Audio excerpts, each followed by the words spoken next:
30 mai 1928. L'immensité de l'Arctique. Le dirigeable Italia revient de la conquête du pôle Nord, mais au 3e jour de son vol, le drame survient. L'énorme appareil s'écrase contre la banquise. Sous la violence du choc, la nacelle de commandement est arrachée, projetant le général Umberto Nobile et une partie de son équipage sur un morceau de glace dérivante. Allégé de plusieurs tonnes, le dirigeable, devenu incontrôlable, reprend son envol et disparaît à jamais à l'horizon. Avec lui, 6 aéronautes s'envolent vers l'inconnu glacé, leur destin demeurant l'un des mystères les plus sombres et les plus irrésolus du XXe siècle.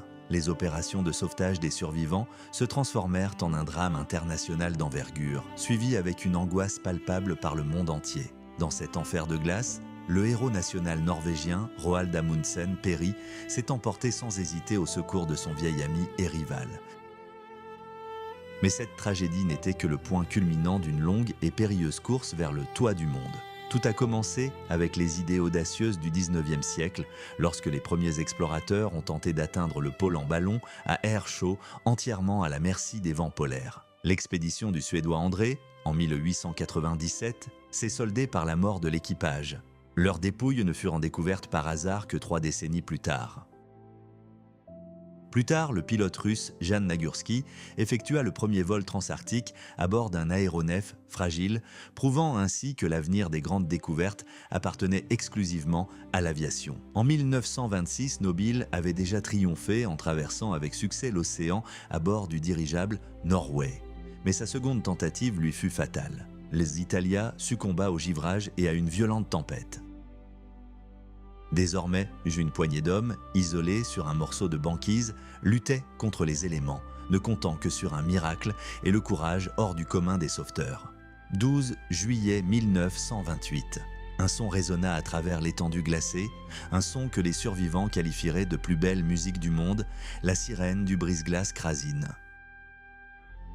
Tandis que Rome, cynique, abandonnait ses héros et que le navire italien Città di Milano battait en retraite vers le sud, les marins soviétiques se frayaient un chemin à travers les congères. L'expédition fit sensation dans le monde entier. Krasine brisa non seulement la banquise arctique, mais aussi le mur d'isolement politique qui pesait sur ce jeune pays.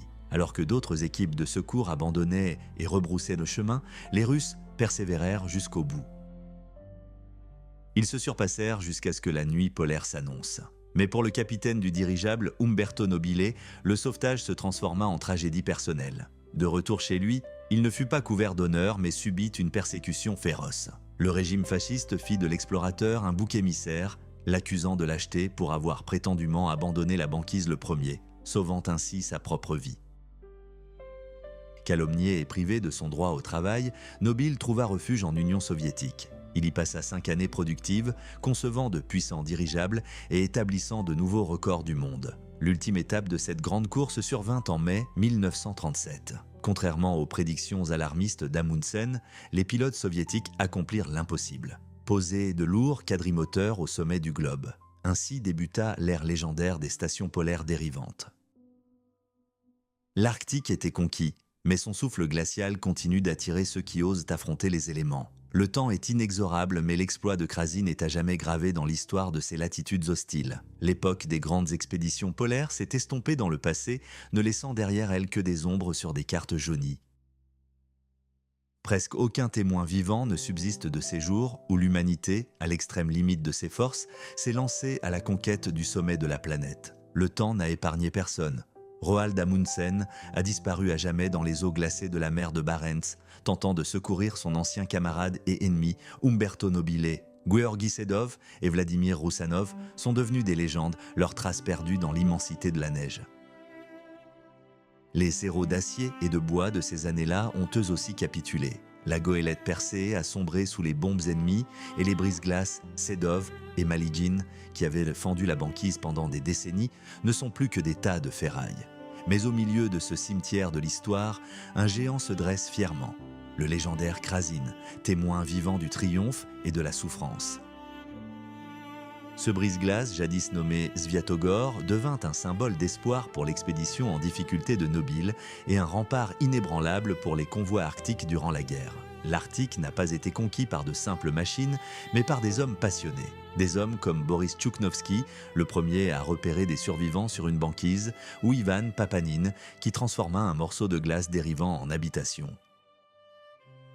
Les vols audacieux de Nagursky et Vodopianov, la tragédie de la montgolfière d'André et les idées novatrices de l'amiral Makarov, tout cela s'entremêle dans une même chronique d'héroïsme. Aujourd'hui, l'Arctique semble avoir été exploré de fond en comble, mais son cœur glacé n'oublie pas tous ceux qui l'ont défié. Les héros ont disparu, mais leurs noms, gravés sur les coques des navires et inscrits dans les atlas géographiques, continuent de résonner à travers les immensités du Nord.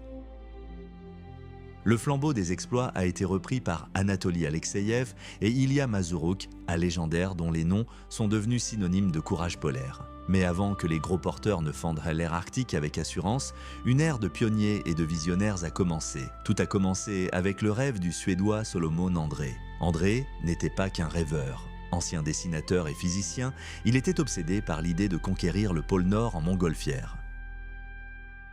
En Amérique, il arpenta les allées d'une exposition pour étudier chaque mécanisme et parvint plus tard à convaincre Alfred Nobel en personne et le roi de Suède de financer son projet audacieux. Son invention, le ballon Eagle, était une merveille technologique pour l'époque. Un immense ballon en soie laquée multicouche équipé de voiles et de lourds haubans. Ces haubans étaient censés frotter sur la glace, créant ainsi une friction et permettant un certain contrôle du vol malgré les caprices du vent. La première tentative, en 1896, sur l'île d'Anskoïa, se solda par un échec. Le vent ne fut jamais favorable.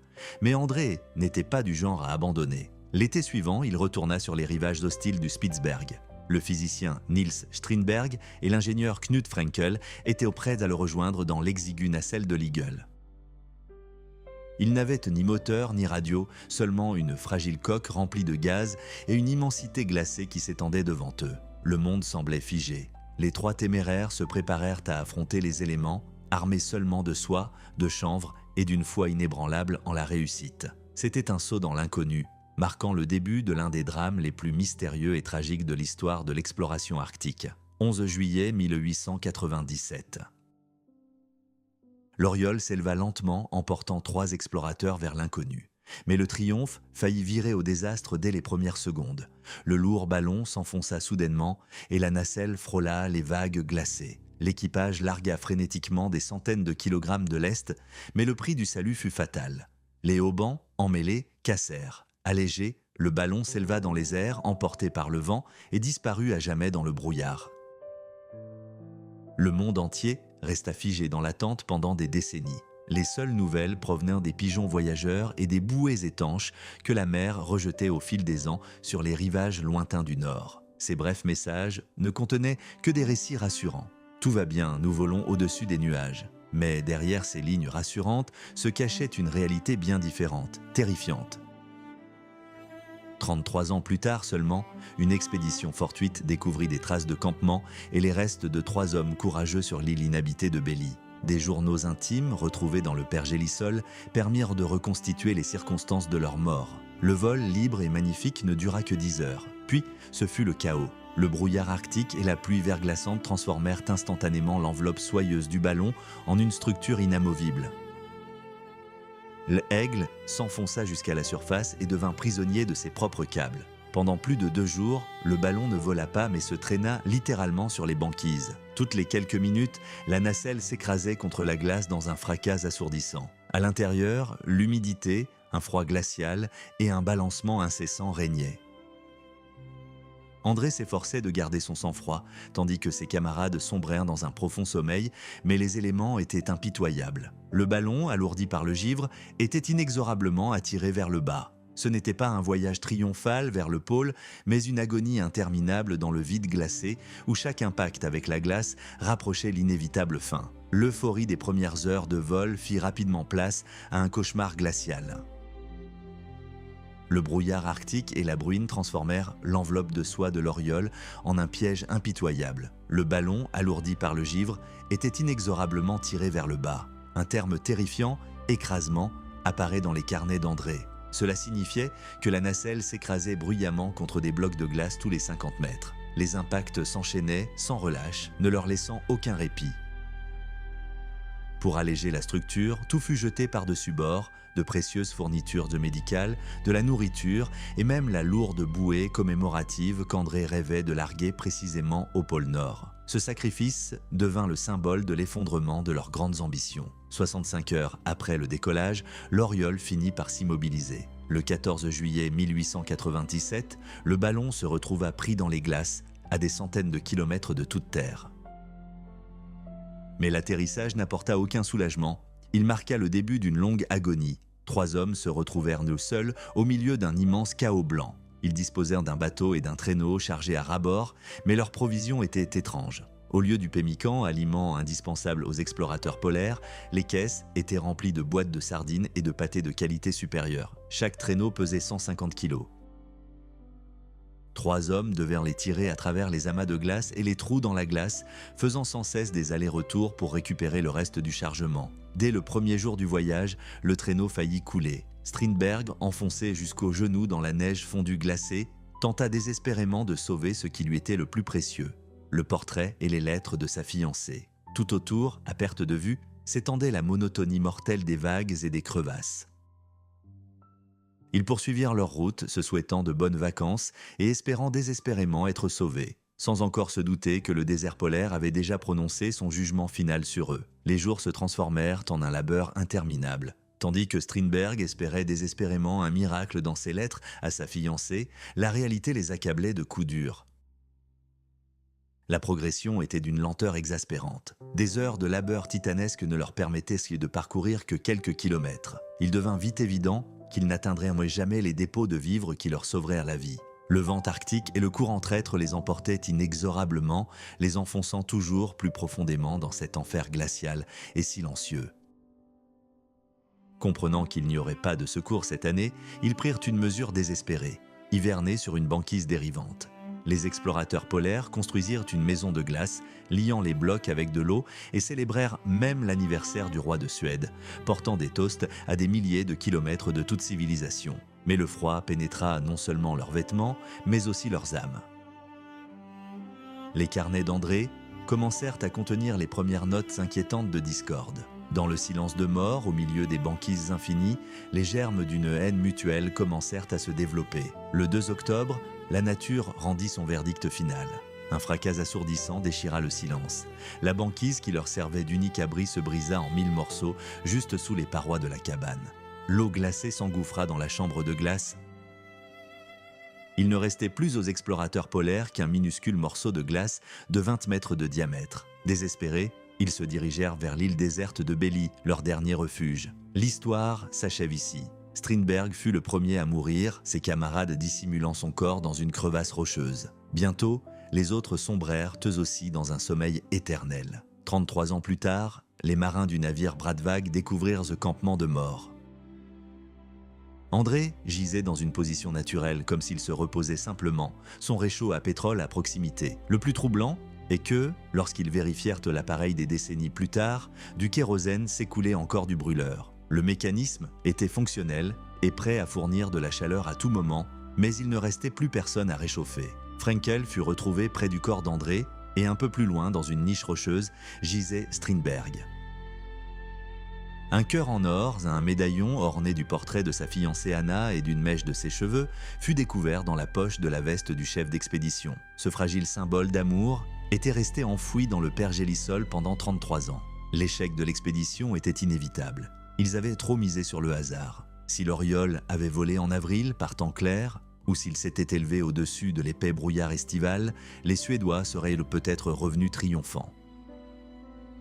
Mais la captivité arctique ne pardonne pas les erreurs techniques. Le flambeau de cette folie glaciale fut repris par l'Américain Walter Wellman. Journaliste à l'âme d'aventurier, il possédait une volonté de fer. Ses premières tentatives pour atteindre le pôle en traîneau à chien évoquèrent un véritable thriller. Lors de sa première expédition, la glace réduisit son embarcation en miettes en quelques minutes. Lors de la seconde, Wellman vécut un véritable cauchemar.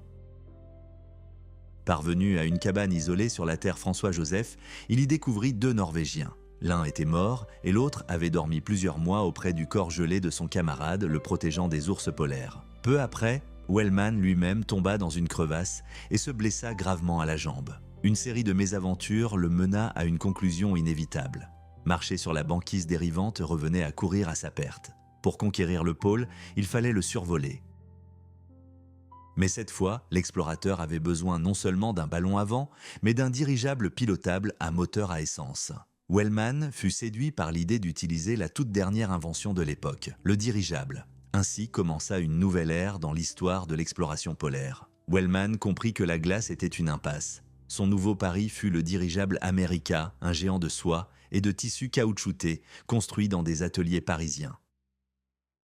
Le projet était soutenu par Theodore Roosevelt en personne et l'éditeur Victor Lawson y contribua à hauteur de 75 000 $. C'était un véritable défi technique. 8 tonnes de portance et 2 puissants moteurs prêts à affronter les vents arctiques imprévisibles. Un immense hangar fut érigé sur l'île d'Anskoïa, mais l'Arctique ne se laissait pas décourager. La première tentative, en 1906, échoua avant même le décollage. Le système d'engrenage ne résista pas aux vibrations et l'hélice se brisa lors des essais. Un an plus tard, Wellman revint à la charge. Melvin Weineman, photographe aventurier et ancien acteur qui n'avait jamais piloté un tel engin, rejoignit l'équipe. À peine l'America avait-il décollé qu'une violente tempête éclata. Le blizzard projeta le dirigeable contre des rochers acérés. Échappant de justesse à la destruction, les pilotes effectuèrent un atterrissage d'urgence sur un glacier. Le vol ne dura que 2 heures et demie, mais il entra dans l'histoire comme la première tentative mondiale d'atteindre le pôle Nord par voie aérienne. L'épisode final se déroula en août 1909. L'America fendit l'eau avec assurance, traînant un lourd câble de guidage, un lest de queue spécial dans l'eau. Soudain, le câble rompit. Le dirigeable, instantanément allégé de 500 kg, s'élança vers le haut. Wellman garda son calme imperturbable, mais son coéquipier, pris de panique, serra le levier de décompression de toutes ses forces. L'appareil piqua du nez et s'écrasa sur la banquise. Le rêve de Wellman se réduisit à un amas de débris, et les explorateurs ne durent en leur salut qu'à l'arrivée opportune d'un navire norvégien. L'ère des dirigeables polaires prit fin avant même d'avoir véritablement commencé. Wellman, assis sur les débris de son rêve, fumait tranquillement un cigare havané tandis que son dirigeable était remorqué vers la côte. Mais l'Arctique lui réservait le coup de grâce. Une soudaine rafale de vent arracha la carcasse vide de l'America. Celle-ci s'éleva dans le ciel et explosa à 2 km d'altitude dans un fracas de canon. Des milliers d'oiseaux s'envolèrent en poussant des cris rauques, faisant leurs adieux aux ambitions de Wellman. Apprenant que l'Américain Cook avait soi-disant déjà conquis le pôle Nord, l'explorateur finit par renoncer. Il en vint à la sage conclusion. L'ère des dirigeables n'était pas encore arrivée. Le légendaire comte Zeppelin reprit le flambeau. Il rêvait de triomphes polaires. Mais les mathématiques, implacables, se révélèrent impitoyables. Les géants aériens allemands de l'époque étaient trop lents et trop sujets aux incendies. Tandis que les scientifiques débattaient de la vitesse et de la capacité de carburant nécessaires, les zeppelins s'écrasaient et brûlaient les uns après les autres. Et le déclenchement de la Première Guerre mondiale mit un terme définitif à ces projets. Cependant, le ciel ne resta pas longtemps désert. En 1914, le rugissement d'un moteur d'avion se fit entendre pour la première fois au-dessus de cette étendue glacée. L'officier russe Yan Nagursky partit à la recherche des expéditions disparues de Sedov et Broussilov. Son Farman était un biplan fragile doté d'un moteur de seulement 50 chevaux. Nagursky navigua à travers le brouillard et les épais nuages, guidé uniquement par une simple boussole marine. Le vol dura plus de 4 heures et changea l'histoire à jamais. Lorsque Nagursky atterrit enfin sur la rive rocheuse, son radeau était brisé sur les rochers et ses bottes étaient remplies d'eau glacée. Transi de froid, le pilote alluma un feu et s'endormit aussitôt d'épuisement, à même les rochers. Il ignorait encore que son vol périlleux avait prouvé l'essentiel. L'avenir de l'Arctique appartenait désormais aux avions. L'Arctique n'allait pas se laisser faire. En août 1914, une violente tempête faillit emporter l'avion de Nagursky en pleine mer. Seul le courage désespéré de 4 marins, qui risquèrent leur vie pour immobiliser l'appareil face aux vagues glacées, permit de sauver la mission. Mais les épreuves ne faisaient que commencer. Lors d'une autre sortie, à la recherche de navires disparus, le moteur émit un bruit métallique sec. Une bielle avait cassé en plein vol. Nagursky parvint miraculeusement à se poser sur l'eau. Tandis qu'il réparait le moteur dans le froid glacial, les coudes plongés dans l'huile, l'histoire prit un tournant décisif. Lorsque le pilote revint enfin à Arkhangelsk, la Russie était déjà plongée dans les dures réalités de la Première Guerre mondiale. Au même moment, le grand Roald Amundsen, qui avait déjà conquis le pôle Sud, préparait sa réponse audacieuse face au Nord. Il construisit le Maud, un navire unique à la coque arrondie capable de résister à la pression monstrueuse des glaces.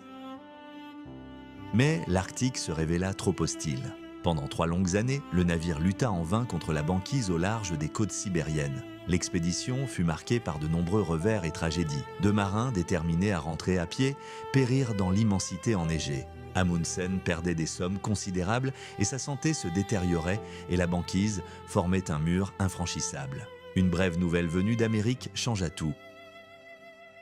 Un avion Junkers avait établi un record du monde incroyable, restant en vol pendant plus de 26 heures. Pour Amundsen, ce fut un moment décisif. Il comprit instantanément, l'époque des lourds navires en bois et des années d'errance était révolue. Pour enfin conquérir le pôle Nord, il n'avait plus besoin d'attendre des années que les éléments soient cléments. Désormais, le grand Norvégien n'avait plus besoin que d'elle. En entendant parler de records d'aviation, Amundsen comprit que l'impossible devenait réalité. Tandis que son fidèle navire, le Maud, dérivait désespérément dans les glaces pendant des années, Roald chercha le salut dans les airs. Même le verdict terrifiant du médecin londonien, pas d'effort, sinon c'est la mort, n'arrêta pas le grand Norvégien. À 50 ans, il risqua tout, décidant enfin de troquer les traîneaux à chiens contre des ailes d'acier. Mais le chemin vers son rêve se transforma en une série de catastrophes. Le premier Junkers d'Amundsen s'écrasa en Pennsylvanie. Le second s'écrasa en Alaska lors d'un vol d'essai, tandis que d'autres casse-cou, à bord d'hydravions fragiles, tentèrent de franchir le 80e parallèle, survivant miraculeusement dans les eaux glacées après des pannes. Amundsen se retrouva au bord de la ruine. La presse qualifia ses projets d'absurdes et ses dettes s'accumulèrent plus vite que la glace ne fondait. Cependant, ces accidents ne firent que susciter une décision judicieuse. Roald comprit que les avions conventionnels étaient trop fragiles pour l'Arctique. Il lui fallait un véritable monstre des glaces, capable d'atterrir aussi bien sur l'eau libre que sur les banquises de Trétresse. En quête de la machine idéale, il partit pour l'Italie. Son objectif, le puissant Dornier-Val, entièrement métallique. Amundsen commanda 3 avions de ce type d'un coup, pratiquement sans le sou. C'était un coup de bluff désespéré de la part d'un grand joueur qui savait que soit il conquérait le pôle Nord depuis les airs, soit l'Arctique porterait son nom à jamais. L'ère des grandes découvertes entrait dans une nouvelle phase, où le prix d'une erreur ne se mesurait plus en années d'errance exténuante, mais en secondes de chute libre. À Rome, Amundsen joua son atout le plus précieux et le plus risqué. Il signa un contrat pour 2 puissants hydravions, feignant de ne pas être à court d'argent. Mais c'était un bluff colossal. En réalité, Roald était criblé de dettes et le gouvernement italien, pressentant un danger mortel, fit rapidement marche arrière. Le verdict officiel de la commission scientifique fut impitoyable. Le succès de l'entreprise d'Amundsen reposait sur la chance et non sur des calculs rigoureux.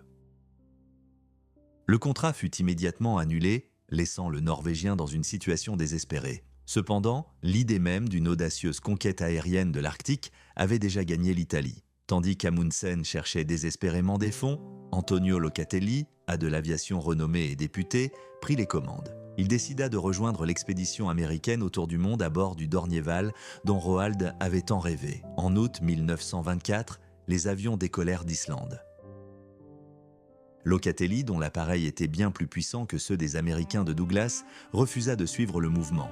Après avoir salué ses camarades, il décolla à pleine vitesse, bravant seul l'océan glacial. Bientôt, le temps se gâta. Un épais brouillard cloua les pilotes au ras de l'eau, les obligeant à manœuvrer entre les icebergs. Les Américains, parvenant miraculeusement à percer la brume grise, atterrirent sains et saufs dans un minuscule port du Groenland.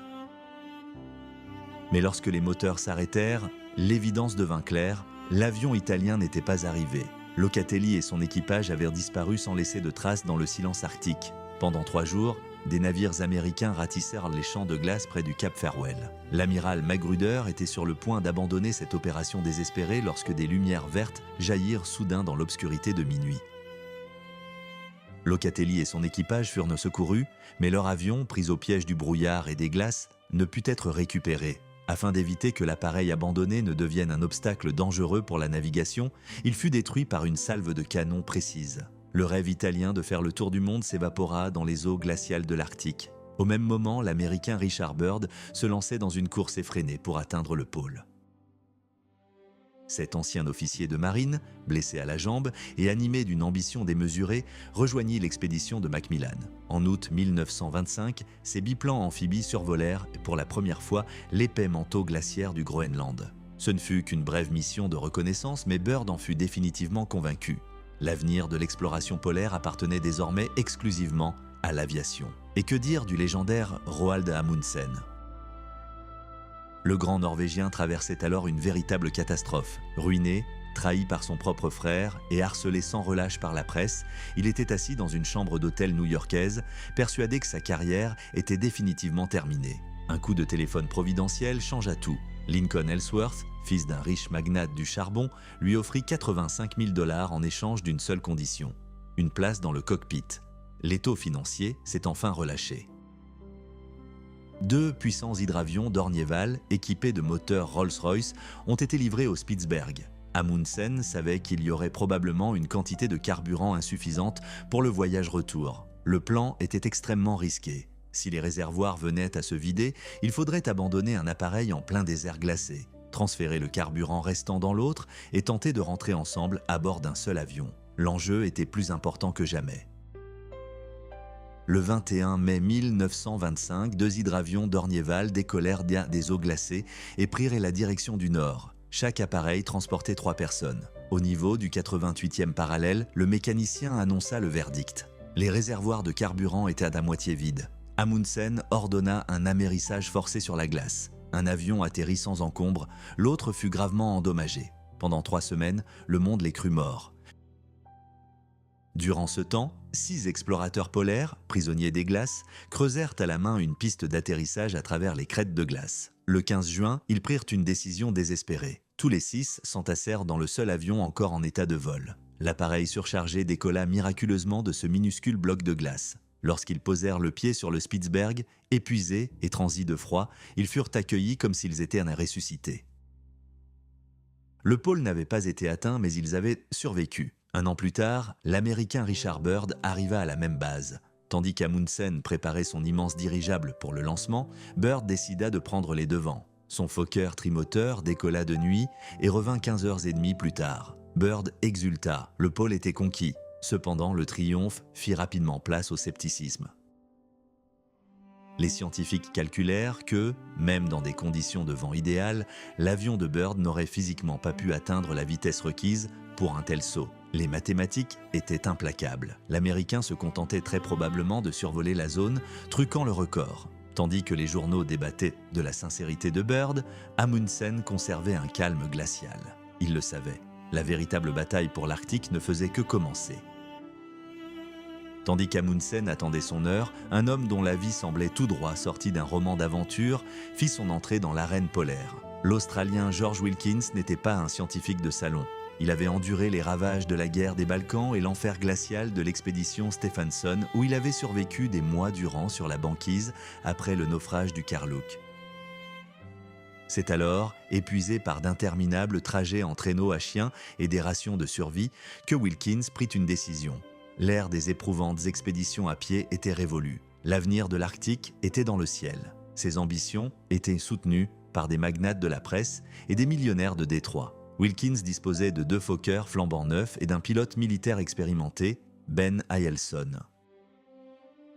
Mais le Grand Nord semblait déterminé à mettre à l'épreuve le courage de l'audacieux Australien avant même le lancement officiel. Une série de catastrophes effroyables commença. Dès le premier essai sur l'aérodrome de Fairbanks, le drame survint. Le journaliste Palmer Hutchinson fut tué sur le coup par les pales de l'hélice. La mort de leur camarade bouleversa l'équipe, mais ce n'était que le début. Une semaine plus tard, l'Alaska monomoteur s'écrasa à l'atterrissage. Le lendemain, le lourd Détroit trimoteur parvint à peine à décoller, fut secoué de violentes vibrations, puis s'écrasa, se réduisant en un amas de débris. N'importe qui d'autre aurait considéré cela comme une malédiction et aurait rebroussé chemin, mais Wilkins était d'une détermination sans faille. Il passa le reste du printemps à des réparations exténuantes. En mai 1926, tous les délais étant dépassés, son avion décolla enfin. Fendant un épais brouillard, Wilkins et Ailson survolèrent Point Barrow et s'enfoncèrent dans l'océan glacé, là où aucun homme n'avait jamais mis les pieds. La grande quête des terres fantômes avait commencé. Les premiers vols ne provoquèrent que déception. des centaines de kilomètres au-dessus d'une étendue glacée et pas un seul lopin de terre. Après une nouvelle série d'accidents, les commanditaires commencèrent à s'impatienter. Mais Wilkins refusa de céder.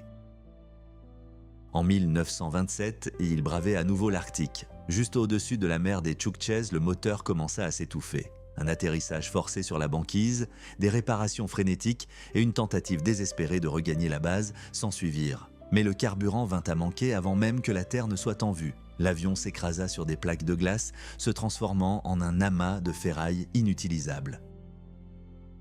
Wilkins et le pilote Ailson survécurent miraculeusement, mais se retrouvèrent prisonniers des glaces à 100 km de toute civilisation. Des jours de voyage exténuants à travers un blizzard féroce faillirent leur être fatal. Ailson souffrit de graves gelures aux mains, perdant un doigt, et les journaux, apprenant la catastrophe, mirent finalement un terme à l'expédition. Il semblait que sa carrière d'explorateur fût terminée. Mais Wilkins vendit tous ses avions et utilisa ses dernières économies pour acheter un Vega flambant neuf. En avril 1928, le duo accomplit l'impossible. Ils relièrent l'Alaska au Spitzberg en 20 heures. Les terres fantômes que les cartographes recherchèrent depuis des décennies n'étaient qu'un mythe. Là où ils s'attendaient à trouver des îles, il n'y avait que l'immensité obscure de l'océan. Ce fut un triomphe absolu. Tandis que les avions s'élançaient vers les sommets, le monde était fasciné par d'autres géants, les dirigeables. Le L-59 allemand établissait déjà des records de distance inimaginables et le R-34 britannique avait triomphalement traversé l'Atlantique. Au même moment, en Italie, l'étoile du colonel Umberto Nobile brillait. Ingénieur de génie et officier ambitieux, il créa des dirigeables destinés non seulement à voler, mais aussi à conquérir les sommets du monde. L'ère des grandes expéditions polaires entrait dans une phase nouvelle, encore plus dangereuse et imprévisible. Tandis que Roald Amundsen tentait de conquérir l'Arctique à bord d'aéronefs fragiles, ses échecs étaient suivis de près, à Rome, par celui qui détenait la clé de la victoire future. Le colonel Umberto Nobile était convaincu qu'un avion dans la banquise polaire était synonyme de mort. Impossible de faire du surplace dans le brouillard, impossible de réduire sa vitesse au minimum, impossible d'attendre des heures une éclaircie. L'avenir des latitudes nordiques appartenait exclusivement aux dirigeables. Nobile n'était pas un simple rêveur dans son fauteuil. À 39 ans, il créa le N1, un véritable chef-d'œuvre d'ingénierie. Bien que son appareil fût 5 fois plus petit que les colossaux zeppelins allemands, il était imprégné de la volonté inébranlable de son créateur. Tandis que les géants de l'aviation se montraient de prudents et craignant de compromettre leur réputation, Nobile travaillait déjà d'arrache-pied à calculer la trajectoire idéale vers le sommet du monde. L'heure du jugement arriva au printemps 1925. Amundsen revint une fois de plus bredouille de ce désert glacé. Ses avions échouèrent miraculeusement à devenir un charnier pour tout l'équipage. Le grand Norvégien comprit enfin, pour conquérir le pôle et survivre, il avait besoin du génie de Nobile. 11 jours seulement après son échec, Amundsen envoya un télégramme urgent à Rome, classé top secret. La réunion à la villa près d'Oslo marqua un tournant décisif. Deux leaders, aussi ambitieux que téméraires face au danger, étaient assis à la même table. L'un jouissait d'une renommée mondiale et d'un passé légendaire, l'autre pilotait le dirigeable le plus perfectionné de la planète. Leur union était née d'un calcul froid et d'un rêve fou. Ils étaient loin de se douter que ce vol deviendrait leur plus grand triomphe et le point de départ d'une tragédie personnelle bouleversante. L'ère des grandes découvertes polaires entrait dans sa phase finale où la gloire et des vies humaines étaient en jeu. Dans le bureau de la villa près d'Oslo, la tension était palpable. Amundsen n'avait aucun intérêt pour les longues recherches scientifiques. Une seule chose l'intéressait, un saut insensé à travers le pôle Nord, direction l'Alaska, 3500 km au-dessus d'un enfer de glace. À ces mots, Nobile resta un instant sans voix. Son dirigeable N1 avait été conçu comme un vaisseau confortable, avec des sièges moelleux et même un lit pour le roi d'Italie. Pour un ultra-marathon polaire, ce paquebot céleste était bien trop lourd et encombrant. Mais il était trop tard pour reculer. Le monde entier retint son souffle. L'Allemagne préparait un zeppelin gigantesque, 7 fois plus grand que le navire italien. Les Américains considéraient un tel vol comme un suicide pur et simple. À Rome, les sceptiques se moquaient ouvertement, prédisant que le N1 s'écraserait avant même d'atteindre la France. La peur était si grande qu'un journaliste américain qui devait se joindre à l'expédition abandonna le navire à la dernière minute, préférant son mariage à une mort certaine. Mais le processus était déjà enclenché. Le gouvernement italien y vit une occasion unique de conquête du monde et prit en charge les coûts. Pendant qu'Amundsen levait des fonds pour sa tournée américaine, Nobile s'enferma dans les hangars romains. Une tâche quasi impossible l'attendait. Reconstruire entièrement le dirigeable en quelques mois seulement. Il devait impitoyablement se débarrasser de tout ce qui était superflu, allégeant la structure d'1,5 tonne. Le délai imparti représentait un défi encore plus grand. Le temps avant le lancement était compté. Chaque kilogramme économisé signifiait 1 litre de carburant supplémentaire. C'était une course contre la montre, où des vies étaient en jeu. Une grande bataille technique avait commencé, celle qui allait transformer un fragile jouet en un vaisseau légendaire nommé Norge. Les hangars romains furent transformés en laboratoire de survie. Umberto Nobile comprit que ses principaux ennemis étaient le froid et le poids excessif. Les ingénieurs démantelèrent littéralement la luxueuse cabine passager, la transformant en un poste de commandement austère capable de protéger ses occupants des vents glacés de l'Arctique. Dans les laboratoires de Pirelli, le tissu de la coque fut soumis à des températures extrêmes. Une découverte terrifiante fut faite. À moins 20 degrés Celsius, le matériau perdait son élasticité et pouvait se fissurer comme du verre fin. Mais le brouillard était encore plus dangereux. Une fine couche de glace ajoutait instantanément 1 tonne au poids du navire. Pire encore, des blocs de glace, se détachant des moteurs, se transformaient en éclats mortels. Les hélices les projetaient littéralement sur la coque, risquant de la réduire en miettes. Pour éviter le désastre, il fallut renforcer les zones vulnérables par des couches de protection supplémentaires. Les préparatifs s'apparentaient à une opération militaire de grande envergure. Plus de 1000 tonnes de cargaison, allant de moteurs de rechange à d'énormes mâts d'amarrage, furent acheminées d'Italie au Spitzberg. L'itinéraire passait par Gatchina, en Union soviétique, où des hangars et des réserves de carburant attendirent l'expédition. L'équipage de 13 hommes incarnait une alliance internationale. Des Norvégiens, des Italiens, un Suédois et un opérateur radio russe. Le poids de chaque membre avait été calculé au gramme près, car dans le ciel polaire, la moindre erreur pouvait être fatale. Le plus léger et le plus résistant était le mécanicien, Pomela, qui ne pesait que 59 kg. Le 10 avril 1926, le Norge décolla enfin. 13 000 km d'immensité glacée l'attendaient. Nobile en personne se tenait à la barre, prêt à diriger son engin là où aucun dirigeable n'était jamais allé auparavant. Le grand voyage vers le pôle avait commencé. Le jour du départ, outre les explorateurs polaires aguerris et les ingénieurs chevronnés, le Norge transportait une passagère inhabituelle. Une minuscule terrier nommée Titina. Cette chienne de 5 kilos devint la mascotte vivante de l'expédition.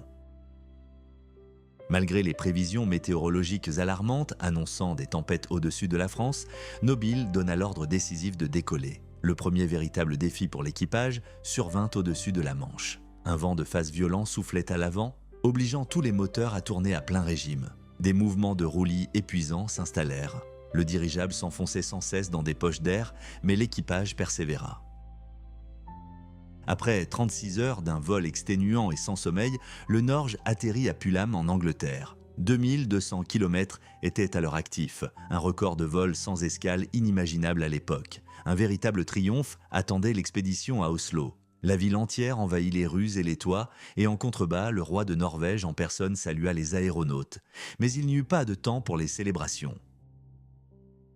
Les météorologues avertirent. Le temps se dégradait rapidement et il fallait se dépêcher. À la faveur de l'obscurité, Nobile exécuta une manœuvre risquée et ordonna « Coupez les extrémités ». Le dirigeable se libéra de ses amarres et disparut aussitôt dans le ciel d'encre. Devant eux s'étendait la route vers l'est, en direction de Gatchina, soviétique. Cependant, la mer Baltique accueillit les héros sous un épais mur de brouillard.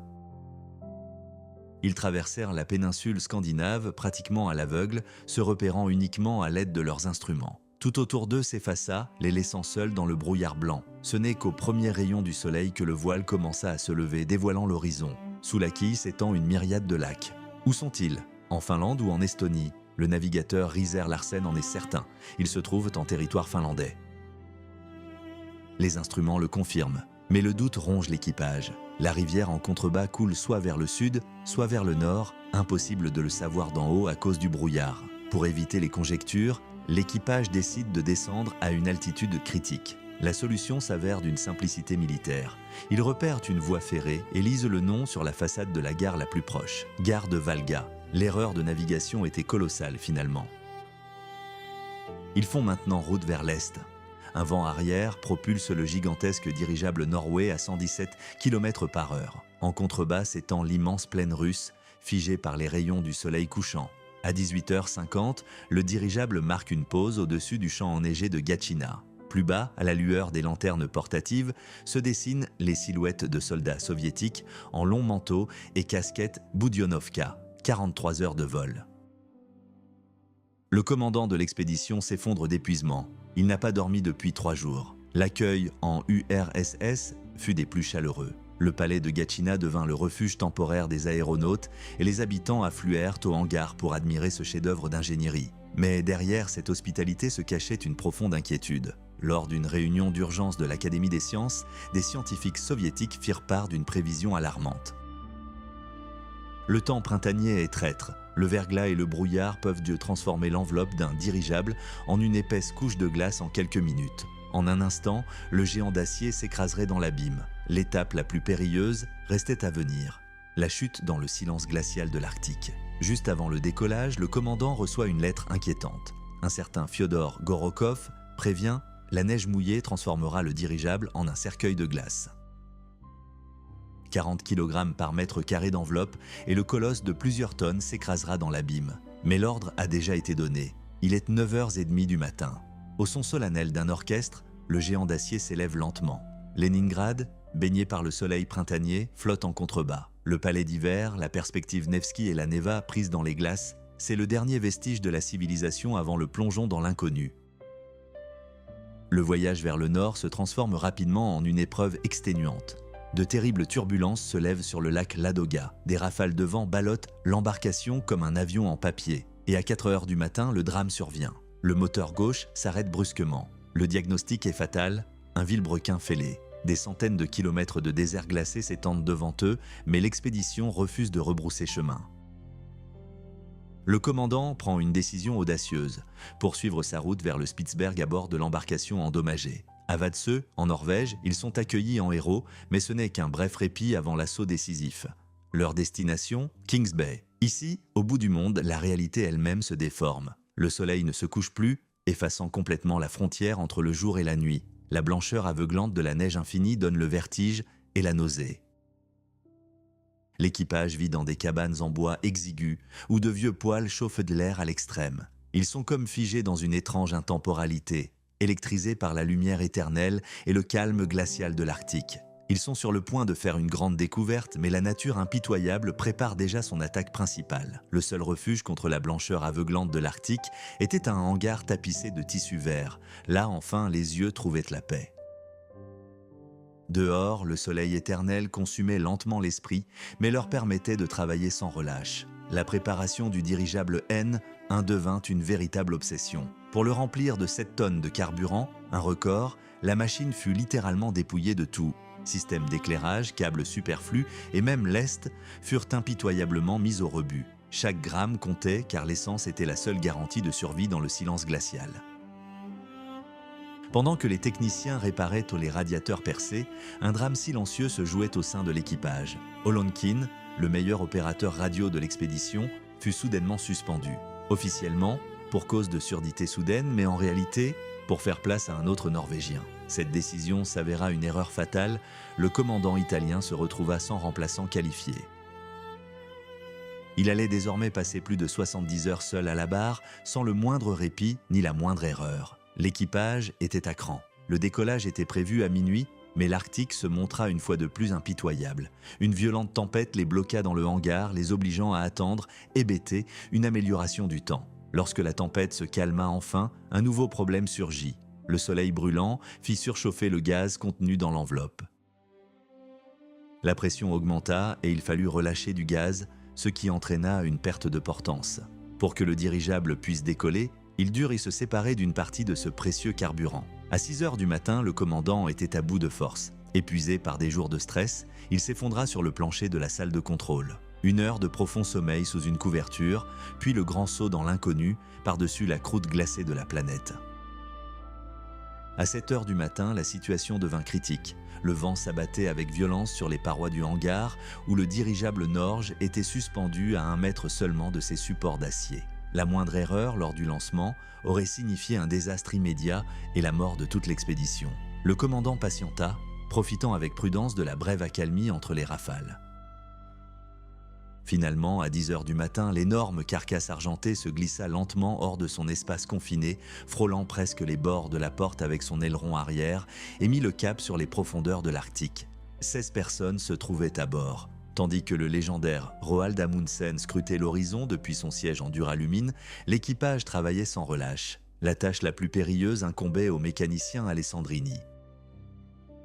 À une altitude vertigineuse, il entreprenait des expéditions quasi suicidaires. Il sortait par une étroite trappe et se retrouvait directement sur la coque glacée du dirigeable. Ballotté par un vent glacial soufflant à 80 km/h, il rampait à quatre pattes sur la paroi glissante, ne s'accrochant qu'à une fine corde. Au début, l'Arctique semblait habité.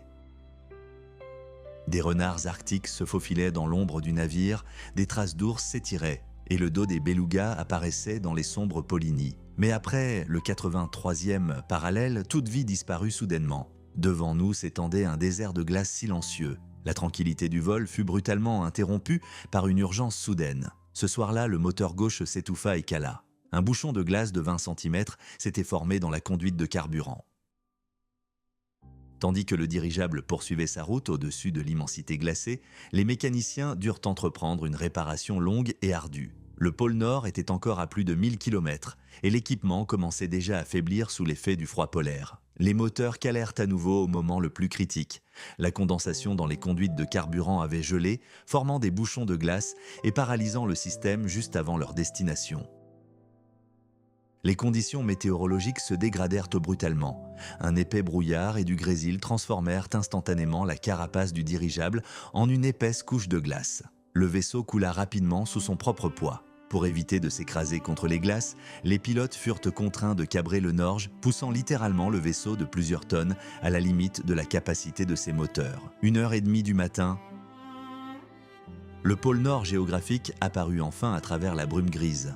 Dans un silence solennel, seulement troublé par le ronronnement étouffé des hélices, 3 drapeaux tombèrent sur la glace immobile. La mission était accomplie, mais il était trop tôt pour se réjouir. Le dirigeable mit le cap sur l'Alaska, au cœur même d'un territoire totalement inexploré. Et à cet instant précis, la radio se tut. Pendant 3 longs jours, l'expédition disparut de la circulation et les journaux du monde entier publièrent des titres alarmistes annonçant la mort probable de leurs héros. À bord, un véritable suspense se déroulait. Le givrage était devenu catastrophique.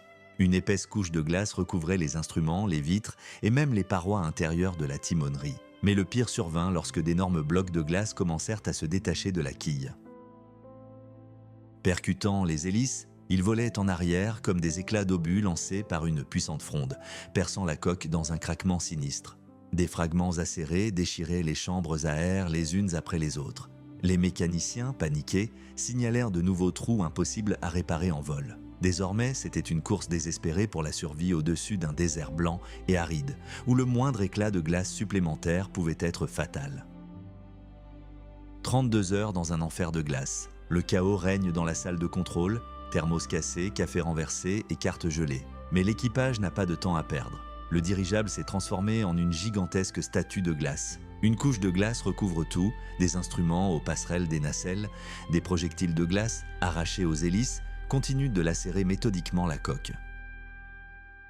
Un nouvel impact crée un trou d'1 mètre de diamètre et la colle textile est épuisée. Il n'y a tout simplement rien pour réparer les nouveaux trous. 42 heures après le départ, les contours gris des collines émergent enfin du brouillard épais. L'Alaska. En contrebas, dans le minuscule village de Wainwright, les Inuits, figés d'horreur, contemplent le monstre d'acier qui surgit du pôle. L'objectif semble atteint. L'expédition dispose encore de carburant et une décision audacieuse mais extrêmement risquée est prise. Ne pas atterrir mais poursuivre sa route vers Nome. Ce fut un tournant décisif. Le dirigeable se retrouva en plein cœur d'un puissant cyclone au-dessus du détroit de Bering. Le temps changea instantanément, une pluie verglaçante alourdit considérablement l'appareil et une obscurité impénétrable masqua les derniers repères. Le commandant n'avait pas dormi depuis 76 heures. L'équipage était épuisé, et devant eux, dans la brume grise, se dressèrent des sommets montagneux culminant à des milliers de mètres. Le vent siffle à travers les fissures, imitant le hurlement d'une sirène d'usine. À 14h30, les inscriptions du journal de bord cessent de brusquement. Le brouillard engloutit complètement le navire. Dès lors, le sort de l'expédition est en jeu et le pont d'envol, déjà éprouvé, entame son ultime et féroce combat contre les éléments.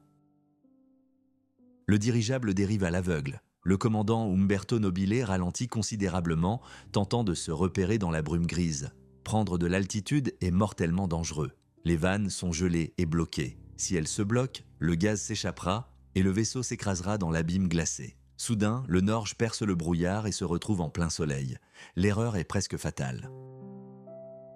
L'hydrogène s'échauffe instantanément et la pression à l'intérieur de la coque monte en flèche. Les manomètres rouges se figent au point critique. Un instant de plus et la coque explosera. Nobile se met à hurler, ordonnant aux hommes de courir vers la proue. Les marins se précipitent, leur poids faisant piquer le navire du nez et amorçant une descente d'urgence. La pression chute, l'explosion est évitée, mais un nouvel enfer les attend. Les heures suivantes se transforment en une lutte acharnée. Le dirigeable vole à une altitude extrêmement basse, frôlant littéralement les flancs de la montagne. À un moment donné, l'appareil passe si bas que l'antenne radio s'écrase au sol. Nobile prend alors les commandes, lui seul est capable d'effectuer des manœuvres précises dans ces conditions de tangage brutal. Enfin, à 2h du matin, le ruban sinueux de la rivière Serpentine apparaît en contrebas. C'est l'Alaska. Ils ont retrouvé leur cap, mais il est trop tôt pour se réjouir. Le ciel se teinte de plomb, de violentes bourrasques de neige s'abattent et la mer Noire se déchaîne sous leurs pieds. Le navire est ballotté de tous côtés comme un avion en papier, tout est plongé dans l'obscurité. Devant eux s'étend une côte jonchée d'épaves. L'équipage, qui n'a pas dormi depuis 4 jours, se prépare pour l'épreuve finale, la plus périlleuse, accoster le Nord, endommagé en plein cœur de la tempête. Nome ne se profila jamais à l'horizon. Au lieu des lumières de la ville, il n'y avait qu'un ciel plombé et un violent mouvement de tangage. Le dirigeable cabra de 30 degrés et les ingénieurs, qui n'avaient pas dormi depuis 4 jours, s'effondrèrent d'épuisement. Le navigateur Risser Larsen commença à avoir des hallucinations. Il voyait un corps de cavalerie entier pris au piège par la glace. Il proposa un plan insensé, se jeter immédiatement dans les congères, abandonnant le dirigeable à son sort. Nobile comprit, c'était la mort assurée. La décision est prise, atterrir au plus près du minuscule village de Teller. Soudain, à travers l'épais brouillard, se dessinent les contours de cabanes en bois. La vitesse est réduite au minimum et tout se fige autour dans l'attente. Un lourd sac de lest s'écrase sur la glace comme une pierre et déjà des gens accourent. Un ordre sec retentit. Lâchez le gaz. L'énorme masse du Norge pique du nez, impact, ricochet à plusieurs mètres au-dessus du sol et ce n'est qu'à la deuxième tentative que le dirigeable, meurtri, s'immobilise enfin. Nobile bloque littéralement la sortie de la salle de contrôle de son corps. Il sait que si les hommes sautent tous en même temps, le vaisseau allégé leur sera arraché des mains et précipité dans l'abîme déchaîné. Ce n'est que lorsque le gaz s'est complètement échappé de la coque que les explorateurs polaires épuisés, un à un, posent le pied sur la banquise de l'Alaska. C'est un triomphe final. 170 heures d'efforts exténuants et 13 000 km parcourus sont désormais derrière nous. Le vol de Rome à la mer de Bering, en passant par le pôle Nord, un exploit autrefois considéré comme impossible, a été mené à bien. La grande zone blanche des cartes arctiques est à jamais comblée. L'expédition a prouvé, il n'y a pas de continent au-delà du pôle, seulement un océan figé par les glaces. Le monde entier sera informé de cette prouesse dans quelques heures, mais pour l'instant, un silence solennel et un vent glacial règnent alentour. Dans le petit village de Teller, au milieu de cabanes enneigées et de chiens aboyants, les explorateurs polaires épuisés trouvent leur premier refuge. Le capitaine Peterson accueille Nobile chez lui, lui offrant un repos bien mérité. 18 jours de silence, après le rugissement assourdissant des moteurs, sont consacrés au démontage minutieux du dirigeable Norvège et à l'emballage de ses pièces pour leur expédition vers l'Europe. Le voyage de retour commence par une course effrénée en traîneau à chiens jusqu'à Nome. Le vent glacial leur fouette le visage et les aboiements des huskies résonnent sur l'immensité de la banquise. C'est un spectacle saisissant, la course triomphale vers la civilisation.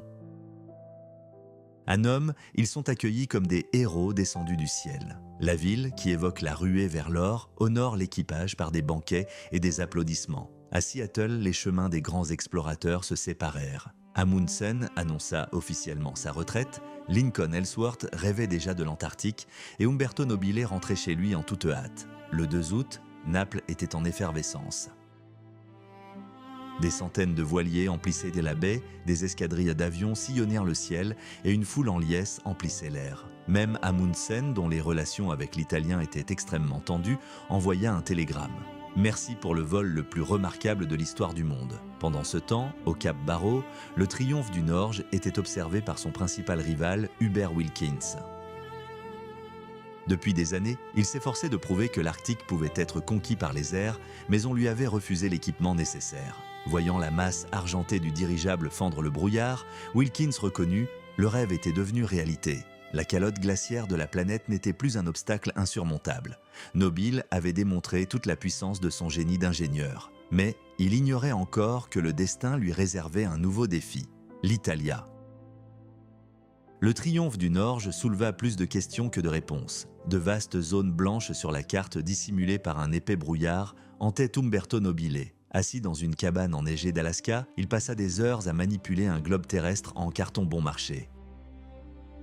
C'est alors qu'un rêve audacieux naquit, revenir et prouver que le dirigeable était bien plus qu'un simple moyen de transport spectaculaire, mais un puissant laboratoire scientifique capable de percer tous les secrets de l'océan Arctique. Mais le chemin vers son nouvel objectif s'avéra plus ardu que les banquises arctiques. Son fidèle partenaire, Risser Larsen, se détourna pour des raisons personnelles et le légendaire Amundsen annonça sa retraite. Nobile se retrouva seul face à la bureaucratie et à la jalousie. De retour en Italie, il comprit rapidement l'amère vérité. Pour Mussolini, il était devenu un citron pressé. Le DUS n'avait plus besoin d'un leader triomphant et l'ambitieux général Italo Balbo était impatient de se débarrasser définitivement de son rival, tentant de l'exiler à un poste discret d'attaché à Washington. Le ministère de l'Air porta un coup fatal en interrompant brutalement la construction du dernier dirigeable géant que Nobile comptait utiliser pour un vol sans escale vers Tokyo. La carrière du grand ingénieur semblait compromise.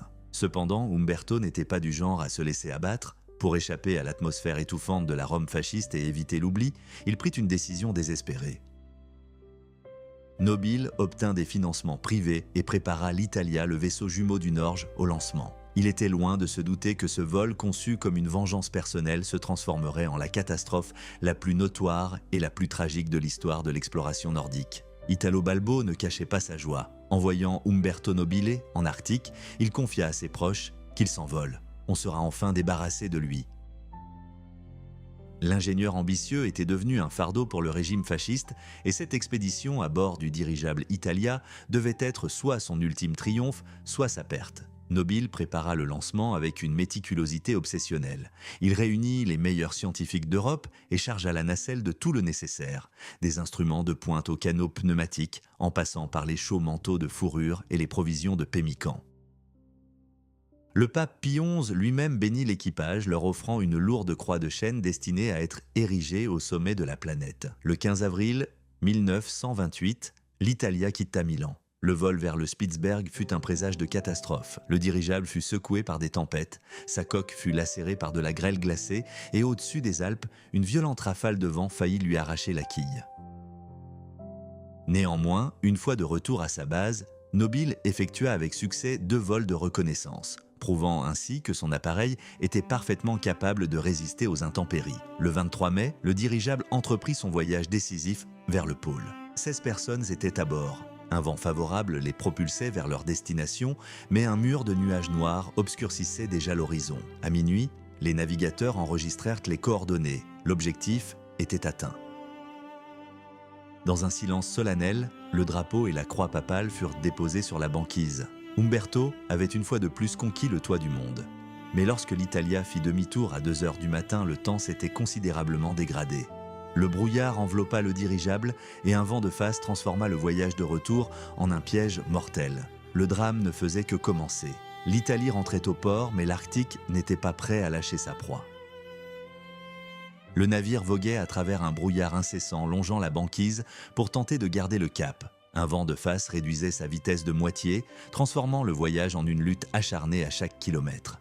Le givrage était devenu critique. D'énormes blocs de glace, arrachés par les hélices, s'écrasaient contre la coque avec un grondement terrifiant comme des éclats d'obus.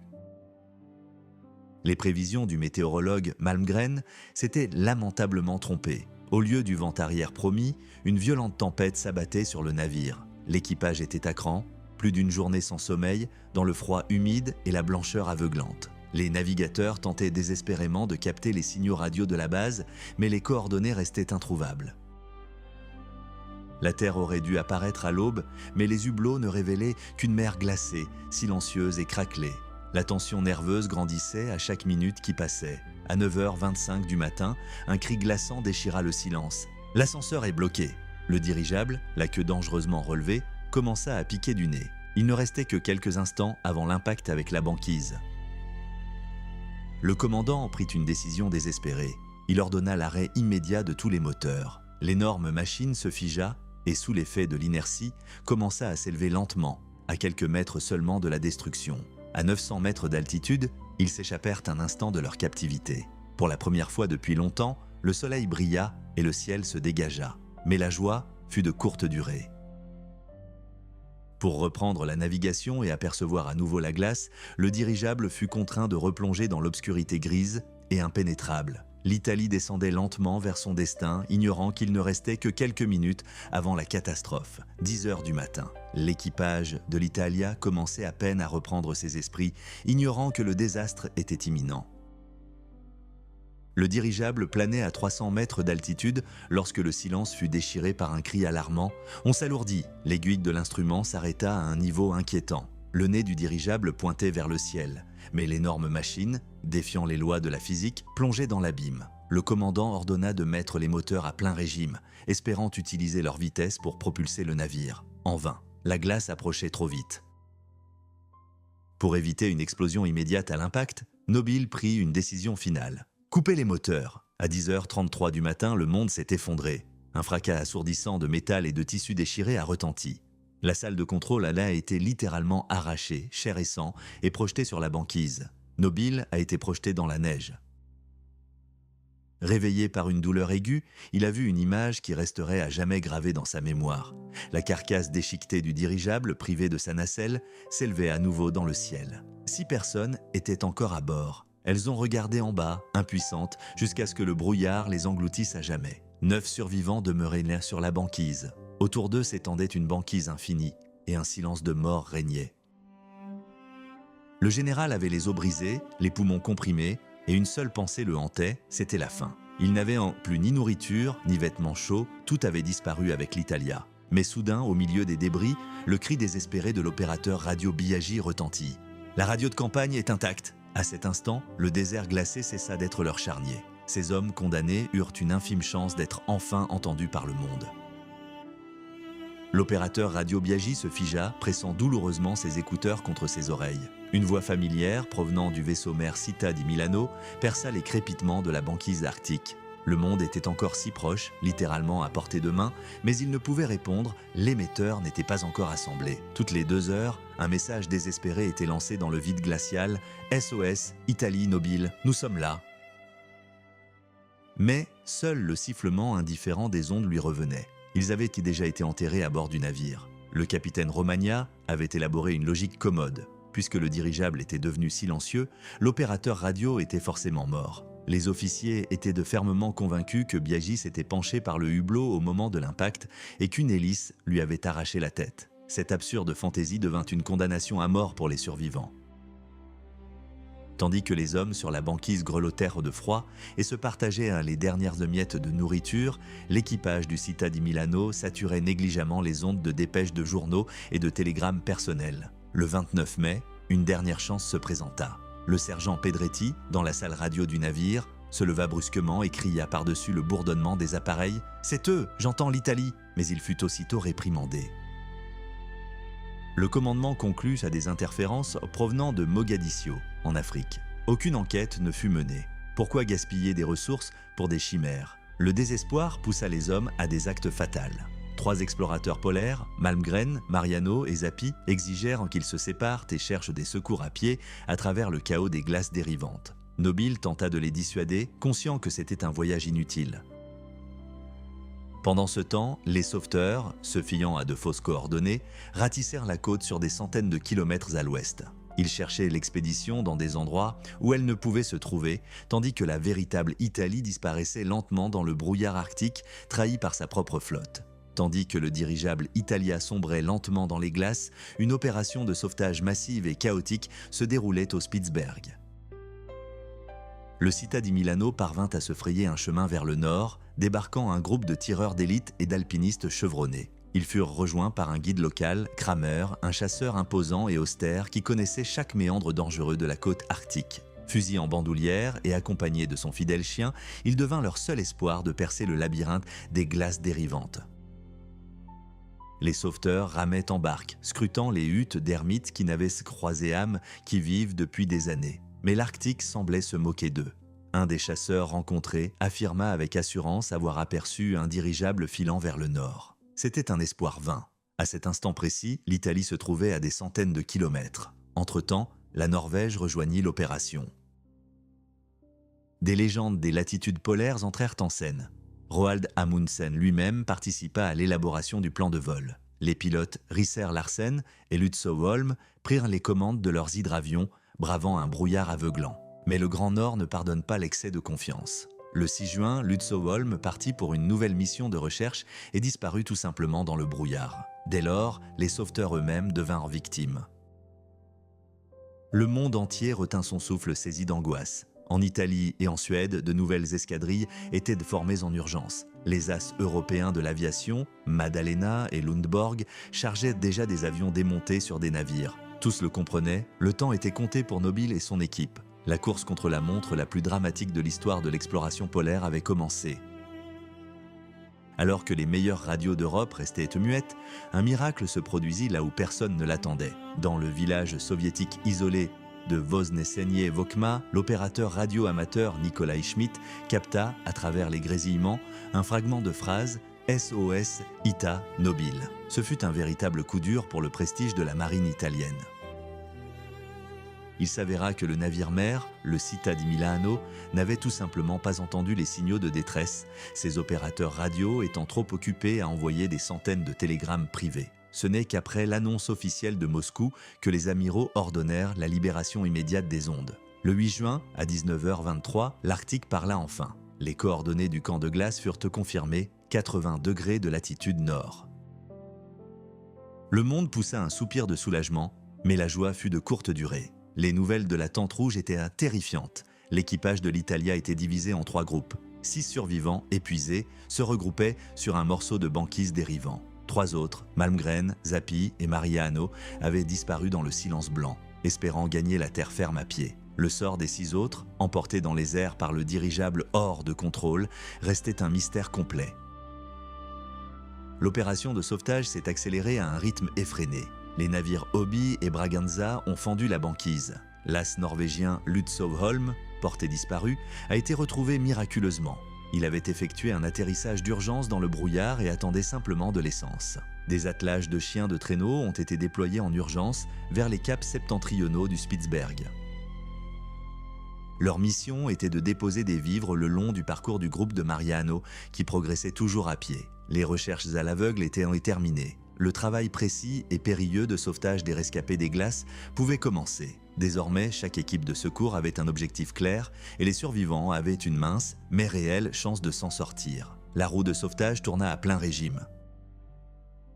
Le navire Braganza jeta l'ancre dans le détroit de Beverly, un lieu sombre et inquiétant. Parmi les ruines d'une vieille cabane où des chasseurs norvégiens avaient jadis péri du scorbut, les sauveteurs installèrent leur principal dépôt. Là, au bout du monde, au milieu des glaces et des traces d'ours, le sort des survivants se joua. Le 17 juin, le rugissement des moteurs résonna enfin au-dessus de l'étendue glacée. Les occupants de la Tente Rouge se figèrent de joie. 2 avions foncèrent droit sur eux. Ils allumèrent des feux, tirèrent des fusées éclairantes et hurlèrent à plein poumon. Les pilotes n'étaient qu'à quelques kilomètres, mais le camouflage arctique était parfaitement efficace. Le minuscule point gris de la tente se fondait irrémédiablement dans l'immensité des buttes de glace. Les avions firent demi-tour et prirent la direction du sud, laissant les occupants dans un silence assourdissant et un désespoir profond. Pendant ce temps, les meilleurs as européens se rassemblaient pour prêter main forte. L'Italien Umberto Maddalena effectua un vol audacieux au-dessus du continent à bord d'un hydravion lourd, tandis que des équipages suédois et finlandais ratissaient déjà les côtes en traîneaux à chiens et à l'aide d'ailes volantes. Mais c'est à ce moment précis que le monde fut bouleversé par une terrible nouvelle. Le légendaire Roald Amundsen, ayant mis de côté ses vieux griefs et sa querelle personnelle avec Nobile, décolla à bord d'un Latam 47 français pour partir à sa recherche. Le 18 juin, son avion disparut dans l'épais brouillard de la mer de Barents. Un dernier bref signal radio, une demande de relèvement près de l'île aux ours, puis le silence. Le grand explorateur, le premier à avoir conquis le pôle Sud, avait disparu à jamais. L'opération de sauvetage se transforma en une double tragédie. Tandis que certains attendaient des secours sur la banquise, leur principal sauveur devenait lui-même prisonnier à jamais de l'Arctique. Pourquoi Amundsen était-il si pressé? La noble rivalité entre les nations s'était muée en une course à mort.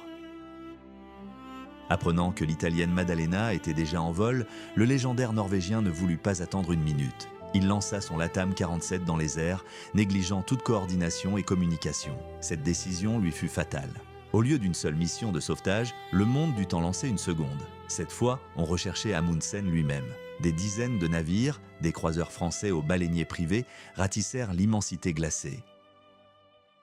Tous participèrent aux recherches. Des militaires professionnels aux voyants qui inondèrent le quartier général de fausses prédictions. Mais l'Arctique, à contre-cœur, livra ses secrets. Ce n'est que des semaines plus tard que la mer recracha le flotteur et le réservoir d'essence vide. Des marques sur le métal témoignaient d'une lutte désespérée. L'équipage avait tenté d'utiliser le réservoir comme radeau de sauvetage ou contrepoids, mais l'avion coula en quelques minutes.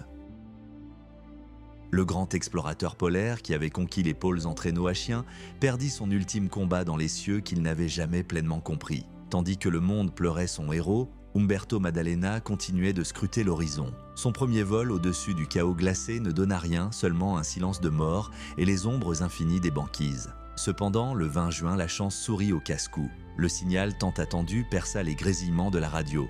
KKK. Cela signifiait « Vous êtes juste au-dessus de nous, descendez ». Les pilotes virèrent brusquement et l'aperçurent. Un minuscule point rouge dans l'immensité blanche de l'océan. Le camp de Nobile avait été localisé. Les premiers ballots de vivres furent largués sur la banquise.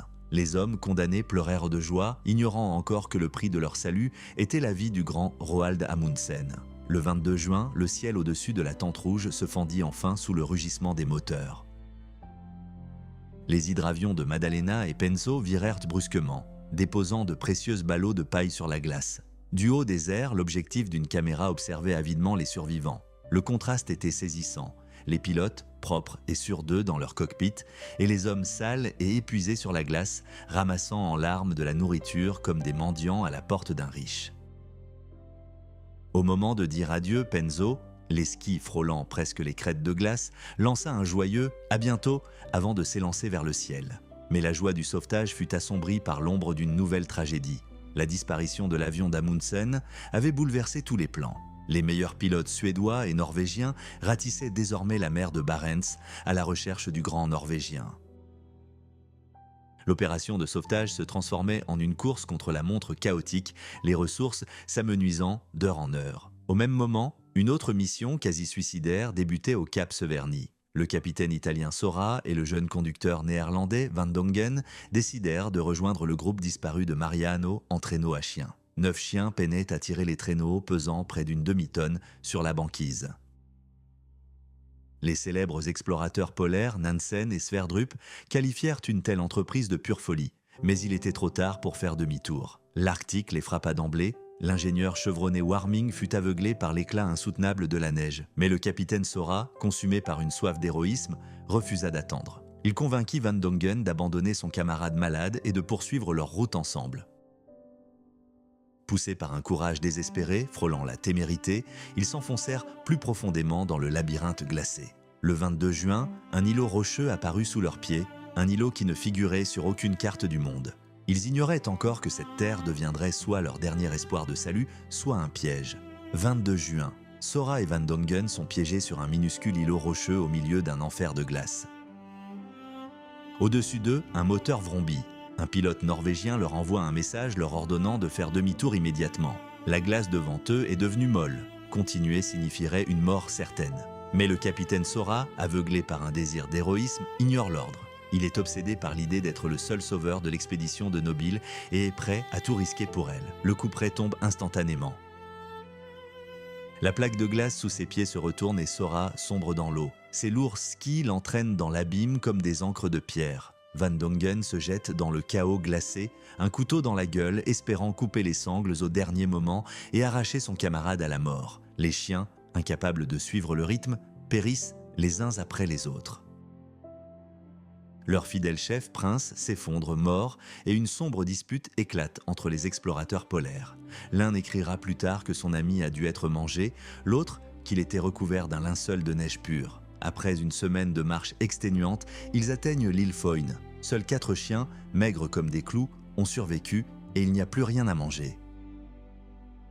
Désespérés, les hommes se partagent dans la carcasse du dernier chien mort et tentent une ultime offensive, mais la glace mouvante rend la recherche vaine.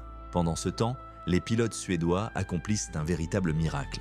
À travers le brouillard, ils repèrent une tente rouge et larguent des conteneurs de nourriture. À l'intérieur, un mot, former un T avec les parachutes si un avion parvient à atterrir ici.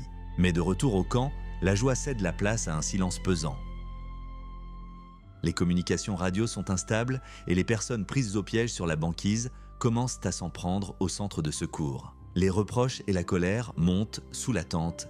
Ils se sentent abandonnés, ignorant que le véritable drame ne fait que commencer. Le silence du soir arctique est soudain déchiré par un grondement grandissant. 2 avions suédois émergent de derrière la banquise. C'est le moment de vérité, le salut est enfin arrivé. L'un des pilotes, le lieutenant Lundborg, effectue un atterrissage périlleux directement sur la banquise inégale et fissurée. Lorsque l'hélice cale, Lundborg pose une condition stricte. Le général Nobile décolle en premier. Une vive dispute éclate. Nobile exige de récupérer Sessioni, blessé, mais le pilote est inflexible. Il a reçu l'ordre de ramener le chef d'expédition à la base afin qu'il puisse coordonner les recherches des groupes disparus. De plus, l'avion léger ne pourra tout simplement pas soulever le lourd Sessioni au premier décollage. Sous la pression de ces hommes, qui le supplient de se sauver pour leur propre bien, Nobile cède. Cette décision sera la plus douloureuse et la plus controversée de sa vie. Épuisé, il est porté jusqu'à l'avion. Il n'emporte avec lui que ses carnets et une photo de sa fille. Décollage, du cockpit, Nobile aperçoit la tente rouge, un minuscule point noir et sale au milieu d'un enfer blanc infini.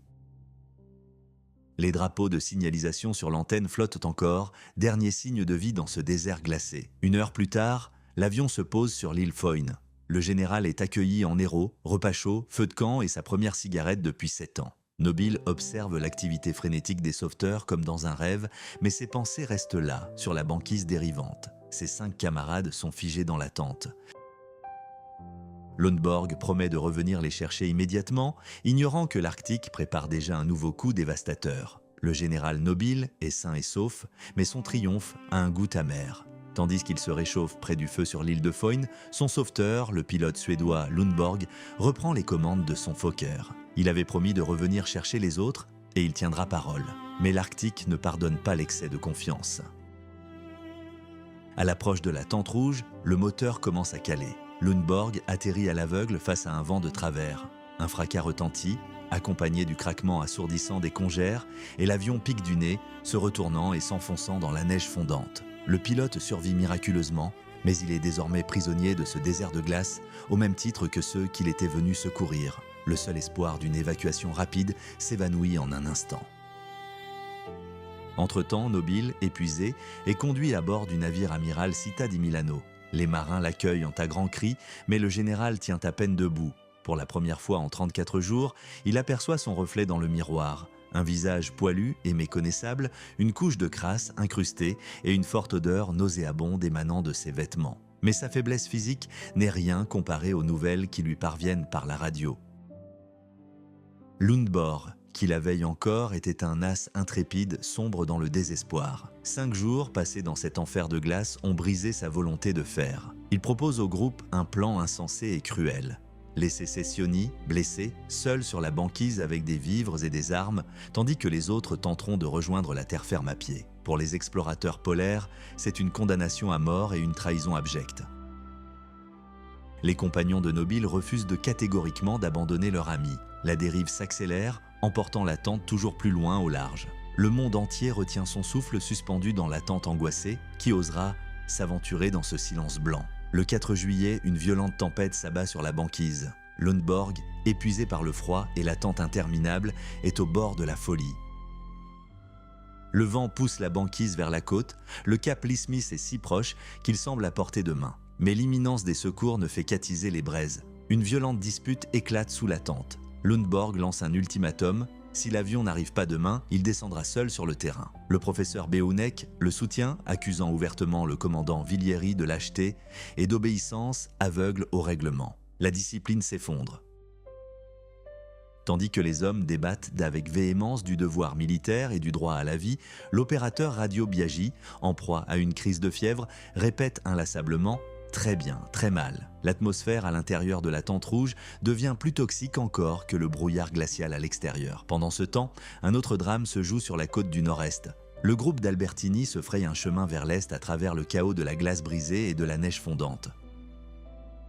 Ils découvrent des traces du campement du capitaine Sora, mais les hommes ont disparu. Il ne reste que des traîneaux abandonnés et des bidons d'essence vides. Les chiens sont enfoncés jusqu'au ventre dans la neige fondue, glacée, et les hommes sont à bout de force. Le 2 juillet, des hydravions suédois survolent la zone. Une brève rencontre avec les pilotes sur l'eau offre une lueur d'espoir, mais le brouillard recouvre à nouveau l'horizon. L'été arctique se transforme en piège. Les glaciers fondent, transformant la route en un labyrinthe de torrents impétueux et de polynies infranchissables. C'est désormais une course contre la montre. Le temps presse pour tous, aussi bien pour ceux qui dérivent en haute mer que pour ceux qui les recherchent désespérément parmi les rochers morts et la neige fondante. 3 juillet, le groupe de Tandberg atteint le fjord de Rip. L'Arctique n'a plus rien de majestueux. Il est devenu un piège de glace. La croûte de neige gelée lacère les pattes des chiens jusqu'au sang, transformant chaque pas en torture. Les animaux s'effondrent d'épuisement et seule une chasse aux phoques réussie leur offre une mince chance de poursuivre leur route. Mais bientôt, la neige disparaît complètement. Les voyageurs sont contraints d'abandonner leurs traîneaux et de patauger dans une eau glacée jusqu'aux genoux, traînant leur lourd équipement sur les épaules. Un moment dramatique. L'un des chiens refuse catégoriquement de quitter le traîneau. Albertini est obligé de retourner le chercher et de l'arracher de force au traîneau abandonné. Au camp de Beverly, une rencontre incroyable les attend. Le Danois, Warming, est vivant. Il a passé des jours en isolement complet après avoir réussi à repousser seul un ours polaire. Cette éprouvante traversée de 400 km est la toute première traversée de ces côtes en plein été polaire. Pendant ce temps, sous la tente rouge, un autre drame se joue. Le 5 juillet, l'avion suédois Mo réussit un atterrissage de précision sur une minuscule plaque de glace. Le pilote Lundborg est sauvé. Mais ce triomphe est suivi d'une amère déception. Le pilote Schibert, épuisé par le risque mortel encouru, refuse catégoriquement de retourner chercher les autres. Lundborg pleure dans le cockpit, tandis que ses camarades regardent l'avion s'éloigner, seul face à l'océan. Le dernier espoir repose désormais sur le baleinier Braganza. Le navire entame son 3e voyage, tentant de déposer des avions au plus près du camp Nobile. Cependant, la technologie fait défaut. L'hydravion finlandais est trop lourd à transporter et les pilotes suédois ne sont plus disposés à prendre des risques. Le temps presse. Tandis que les groupes européens cherchent une issue à cette impasse, le brise-glace soviétique Krasin se fraye déjà un chemin à travers la banquise centenaire en direction de la tente rouge. Pendant que les sauveteurs européens perdent un temps précieux, l'Union soviétique prépare une intervention massive face à la catastrophe. 2 brise-glaces, le Maligin et le géant d'acier Krasin, rejoignent l'opération. La nouvelle est accueillie avec une joie non dissimulée sous la tente rouge. Les habitants de la banquise accrochent même un morceau d'étoffe écarlate à l'antenne radio. À la fois une plaisanterie amère et un signal désespéré pour les pilotes soviétiques. Le 16 juin, le Krasin quitte Leningrad. À son bord se trouvent 136 personnes et le puissant Junkers trimoteur de Boris Tchouknovski. À Bergen, en Norvège, le navire est accueilli par une foule en liesse. Sur les quais, on peut lire « Sauvez Amundsen, rendez-nous Amundsen ». Le grand explorateur a disparu sans laisser de traces en tentant de retrouver ceux vers qui le brise-glace se dirige à présent. Le chef d'expédition, Samoilovitch, est confronté à un choix déchirant. Le gouvernement norvégien demande un détour pour rechercher l'épave de l'avion d'Amundsen. Mais la réponse est sans appel, non. Chaque minute de retard est une condamnation à mort pour l'équipage de l'Italia. Le Krasin poursuit obstinément sa route vers le nord, luttant contre le brouillard et les tempêtes. Entre-temps, le Maligin finit par s'enliser dans les glaces et son pilote, Babushkin, disparaît après une mission de reconnaissance. Le Krasin est désormais le seul espoir. Le brise-glace fend les flots à toute vitesse, approchant du 80e parallèle. Nobile, déjà à bord du navire de soutien, comprend « Seul ce mastodonte soviétique peut briser la prison de glace où ses hommes sont toujours prisonniers. Il demande les coordonnées d'un point de rendez-vous. Le dénouement de ce drame est inévitable. À bord du navire italien Città di Milano, la tension est à son comble. » Le capitaine Romagna, impressionné par la puissance du Krasin, envoie un radiogramme fatidique à l'équipage. Le brise-glace sera avec vous dans 2 jours. Mais Nobile est terrifié. Il connaît l'Arctique. Donner de faux espoirs à ces hommes épuisés serait moralement dévastateur. Il comprend. La glace qui les attend est incroyablement épaisse et le voyage durera au moins 1 semaine. Pendant ce temps, le Krasin fend le brouillard, emplissant le désert glacé de sa sirène stridente. Mais le Nord riposte. Une violente secousse secoue la coque. Le brise-glace perd une pale d'hélice, puis son système de direction lâche. Les réserves de charbon s'épuisent. Il ne reste que 700 tonnes pour les manœuvres. Des propositions horribles commencent à circuler au quartier général, abandonner une partie des survivants pour sauver les autres. À cet instant critique, le sort de toute l'expédition est en jeu. Le pilote Tchouknovski fait décoller son Junkers à la limite de la visibilité. Des heures de silence sont rompues par un message urgent. Le groupe de Malmgren a été repéré. 2 hommes sont debout, agitant des drapeaux. Le 3e gît immobile sur la glace. Mais le Triomphe cède la place à un nouveau désastre. Alors qu'il tente d'atterrir dans le brouillard, l'avion de Tchouknovski s'écrase. Le train d'atterrissage est arraché, les hélices sont en morceaux. Les pilotes sont bloqués sur la banquise, mais leur message radio sonne comme un ordre « Oubliez-nous, secourez Malmgren immédiatement ». Ce geste héroïque met fin aux différends. Le 11 juillet, le Krasin, endommagé et ne tenant plus qu'à une hélice, consume ses dernières tonnes de charbon. Le Léviathan fend les glaces, fonçant vers les coordonnées où des personnes sont confrontées à la mort depuis plusieurs jours. 12 juillet. Tout l'équipage du Krasin, à l'exception de celui de la salle des machines, est paralysé par la glace sur le pont. Le brise-glace fracasse d'énormes rochers, ne laissant derrière lui qu'un ruban d'eau noire. Soudain, le navigateur s'écrie « Un homme, je vois un homme !» Un point gris apparaît à l'horizon. Ce sont les Italiens Mariano et Zappi. Leur apparence est terrifiante. Visage noirci par le soleil, barbes hirsutes, des haillons en guise de vêtements. Mais où est le 3e ? Malmgren, le météorologue suédois, n'a pas pu supporter plus longtemps cette attente. Il est mort il y a 1 mois. Les rescapés sont embarqués, mais il n'y a pas 1 seconde à perdre. Le Krasin fonce vers la tente rouge. Et là, une erreur fatale est presque commise. Dans les conditions arctiques extrêmes, le brise-glace dépasse sa cible de 10 km, la manquant dans le brouillard. Seule une communication radio d'urgence permet de sauver la situation. Ayant reçu les coordonnées, le Krasin change brusquement de cap. À 8 heures du soir, une colonne de fumée s'élève au-dessus de la banquise. Les survivants brûlent tout ce qui peut l'être. Dans l'immensité du silence blanc, les marins soviétiques aperçoivent un minuscule campement et l'épave de l'avion suédois. 5 explorateurs polaires, épuisés, titubants de faiblesse, montent sur le pont du brise-glace. L'opérateur radio Biaggi est le dernier à quitter la banquise, transmettant des signaux par ondes radio jusqu'à la toute dernière seconde. Cela ressemblerait à un triomphe. Mais Nobile supplie Samoïlovitch de lui accorder une seule chose, retrouver le second groupe emporté par la coque du dirigeable. C'est une chance à ne pas manquer. Cependant, l'Arctique impose ses propres règles. Le Krasin manque de charbon. S'aventurer plus profondément dans la glace sans carburant signifierait la mort des rescapés et de l'équipage. Le brise-glace est contraint de rebrousser chemin vers les ports de ravitaillement, laissant les disparus dans le brouillard, seuls face à l'éternité. Krasin, figé au bord de la banquise, attendait une décision. Samoïlovitch insista. Il fallait immédiatement envoyer des avions à la recherche des 6 explorateurs polaires emportés dans la coque du dirigeable.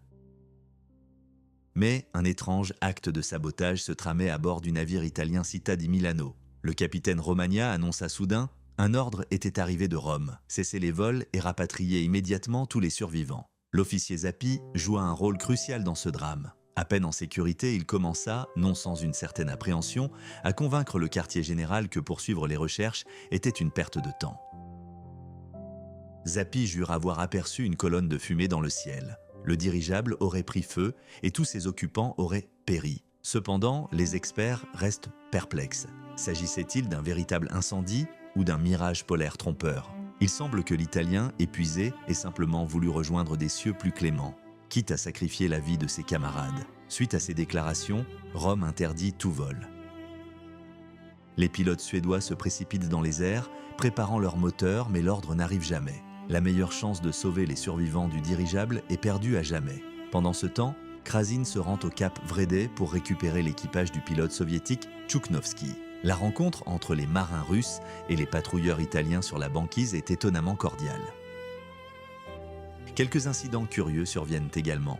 Les sauveteurs ont livré des quantités impressionnantes de matériel, mais ont oublié le simple sel dont les explorateurs polaires rêvaient depuis des semaines. Le 19 juillet, le brise-glace pénètre enfin dans la baie de Kings. Les rescapés sont transférés sur le navire italien sous l'œil des caméras. Mais derrière ce triomphe apparent se cache une tragédie personnelle. Le lendemain matin, les chirurgiens amputent la jambe gelée de Felice Mariano. Sa voix brisée résonne dans le silence de la cabine. « Eh bien, maintenant, je n'ai plus de jambes. » L'expédition italienne en Arctique s'achève, laissant derrière elle l'amertume des intrigues politiques et le mystère irrésolu de ceux qui sont à jamais prisonniers des glaces éternelles. Tandis que les explorateurs polaires secourus regagnent la civilisation, Kings Bay devient un quartier général de dernier recours.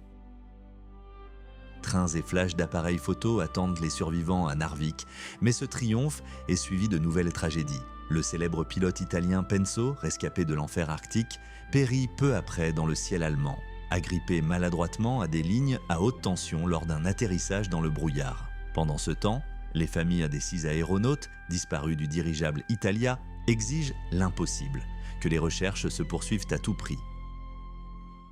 Le Braganza reprend sa route vers le nord, en plein cœur d'un épais brouillard et de tempêtes de glace. Mais l'Arctique impitoyable efface rapidement toute trace. Les explorateurs ne trouvent que des entrepôts pillés et des rivages déserts et désolés. Désespérés, les Italiens abandonnent 10 mois de provisions sur les îles de glace désertées, comme s'ils imploraient un miracle auquel ils ne croient plus eux-mêmes. Le brise-glace soviétique Krasin ne renonce pas non plus. Après un incroyable détour pour secourir près de 2000 personnes du paquebot allemand Monte Cervantes, en train de couler, le géant d'acier reprend les recherches. Mais une nouvelle bouleversante tombe. Un fragment du flotteur de l'avion d'Amundsen a été retrouvé dans les eaux glaciales. Les recherches du grand Norvégien sont officiellement interrompues. Le monde entier reconnaît sa mort tragique. Les missions officielles touchent à leur fin, mais un récit terrifiant et étrange fait surface. Un chasseur de phoques, de retour d'une expédition de 3 mois, rapporte avoir aperçu un spectacle effrayant au large. Une immense meute d'ours polaires encerclait étroitement un grand objet sombre, détaché de la neige et posé sur un morceau de banquise. Des plaques de glace impénétrables et de la glace pilée empêchèrent le chasseur de s'approcher davantage. S'agissait-il de l'épave de la gondole Italia ou de la dernière demeure de son équipage? L'Arctique a choisi de garder le mystère pour lui, l'enfouissant à jamais sous ses glaces éternelles. Samoïlovitch ne renonce pas. Le géant d'acier Krasin, obstinément, déchire la banquise, se frayant un chemin vers le 82e parallèle, là où aucun navire n'a jamais mis les pieds. À cause des vents d'une force ouraganique, l'avion de Tchouknovski doit être démonté et hissé à bord. Désormais, le brise-glace se retrouve seul face à l'immensité blanche du désert. La tension est palpable sur la passerelle. Soudain, le médecin du bord désigne l'horizon. Là, au milieu du chaos des plaques de glace, une grande tache sombre se détache, figée par le temps. Serait-ce vraiment la nacelle de l'Italia? Mon cœur rate un battement, le navire se rapproche mais l'Arctique se moque de moi. Il s'agit en fait d'un énorme bloc de vieille glace, noirci par la poussière. En chemin, le Krasin efface des cartes l'illusion de la terre de Gilis, prouvant définitivement l'inexistence de cette île légendaire. Bientôt, un ordre froid et impitoyable arrive de Moscou. Arrêtez les recherches, rentrez chez vous, Samoïlovitch est anéanti. Il se souvient des lettres déchirantes des mères des aéronautes disparus et comprend qu'il abandonne leur fils prisonnier des glaces pour toujours.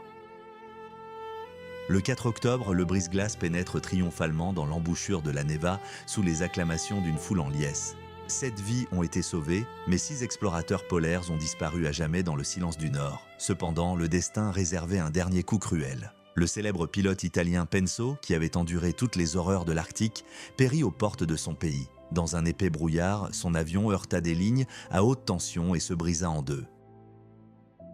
Un an plus tard, l'ingénieur Albertini entreprit une ultime tentative, presque frénétique, pour retrouver la trace de ses camarades.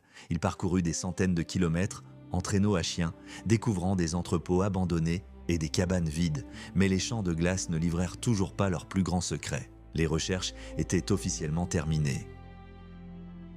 L'Arctique avait réclamé les siens, ne laissant à l'humanité que d'amères légendes sur ceux qui demeuraient à jamais prisonniers de ces glaces. L'expédition de l'ingénieur Albertini se poursuivit, mais l'Arctique impitoyable semblait réclamer de nouvelles victimes. Le 8 août, alors qu'il chassait l'ours polaire, une tragédie aussi étrange qu'horrible se produisit. Albertini trébucha sur la glace glissante, son fusil fit feu accidentellement et la balle ôta la vie à son fidèle compagnon, le fusilier alpin Guidozza. Ce dernier fut enseveli en mer sous d'épaisses plaques de glace. En septembre, les Italiens croisèrent le brise-glace soviétique Sedov commandé par Otto Schmidt. Les recherches furent vaines. L'expédition rentra au pays avec l'amère constatation. Les 6 explorateurs polaires, emportés par le dirigeable Italia, étaient officiellement présumés morts. Mais comment exactement leur fin est-elle survenue? Des décennies plus tard, cette question lancinante reste sans réponse. Ce jour funeste, le dirigeable, privé de sa nacelle et soudainement allégé, s'éleva dans le ciel gris. Qu'ont ressenti Alessandrini et Arduino encore à bord lorsque le sol s'est dérobé sous leurs pieds? 20 minutes après la catastrophe, des survivants sur la banquise aperçurent une fine colonne de fumée à 10 km de distance. Était-ce un signal de détresse? Ou peut-être une flambée d'essence lorsque l'épave du dirigeable s'est écrasée sur la banquise? Pendant des années, les chercheurs se sont interrogés sur la destination des débris. Certains pointèrent du doigt la terre François-Joseph, tandis que d'autres pensaient qu'un courant traître les avait emportés jusqu'aux îles du roi Charles. Là, parmi les falaises de basalte silencieuses, les restes de la coque caoutchoutée auraient pu reposer pendant des années. Mais de nombreuses expéditions de recherche n'ont rien trouvé. Le plus probable est que la banquise les ait simplement transportés vers des eaux plus chaudes où la coque de glace a fondu, enfouissant à jamais le secret dans les abysses océaniques. Ceux qui sont tombés sur la glace ont regardé le dirigeable s'éloigner avec envie, croyant que leurs camarades avaient une chance. Ils ne savaient pas que leur propre combat ne faisait que commencer. Et pour les 6 qui avaient péri, l'Arctique avait déjà préparé une tombe dans le ciel. Le fantôme de l'Italia s'est évanoui à jamais dans le brouillard, emportant les 6 explorateurs polaires vers l'éternité. Cette tragédie a bouleversé les cartes. Des recherches massives ont révélé des terres qui portent désormais les noms des disparus. Ce n'est qu'en 1969 qu'un monument a été érigé à Tromsø, 2 ailes de marbre s'élançant vers le ciel. 17 noms sont gravés dans la pierre. Il se dresse comme un mémorial éternel pour ceux qui se sont écrasés dans l'Arctique et pour ceux qui ont péri en tentant de les secourir.